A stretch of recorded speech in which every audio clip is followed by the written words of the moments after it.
తెలుగు లోగిళ్లలో సంక్రాంతి శోభ మొదలైంది.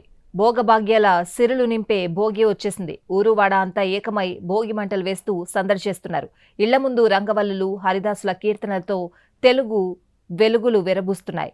కేవలం పల్లెల్లోనే కాదు, ఇటు పట్టణాల్లోనూ భోగి మంటల ముందు ఆడుతూ పాడుతూ సందడి చేస్తున్నారు. సంక్రాంతి సందడితో తెలుగు లోగిళ్లు పులకిస్తున్నాయి. భోగి పండుగను ఘనంగా నిర్వహిస్తున్నారు. పిల్లలు, పెద్దలు తెల్లవారుజామునే వీధుల్లో భోగి మంటలు వేశారు. మహిళలు అందమైన ముగ్గులు తీర్చిదిద్దారు. పండుగ కోసం పట్నం నుంచి ప్రజలంతా పల్లెలకు చేరుకున్నారు. పాత వస్తువులను భోగి మంటలో వేసి కొత్త ఆశలకు స్వాగతం పలికారు.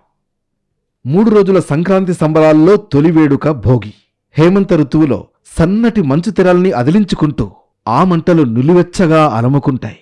ప్రకృతి కరుణించి పాడి పంటలు ఇంటికొచ్చిన వేళ కృతజ్ఞతగా భోగి మంటలను ఏర్పాటు చేస్తారు. ఉత్తరాయణ పుణ్యకాలానికి భోగి శుభస్వాగతం పలుకుతుంది. ఇక నుంచి ఈ మంటలంత వేడిగా సూర్యుడు రాబోతున్నాడని భోగి జ్వాలలు సంకేతమిస్తాయి.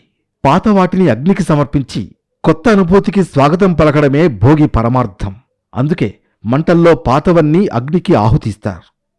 ఏపీలో పలు జిల్లాల్లో కోడిపందాల బరులు సిద్ధమైపోయాయి. నేటి నుంచి 3 రోజులు కోడిపందాలు జోరుగా సాగనున్నాయి. ఇప్పటికే ఏర్పాట్లు పూర్తి చేశారు బరుల నిర్వాహకులు. ఈ 3 రోజులు 100 కోట్లు చేతులు మారనున్నాయి.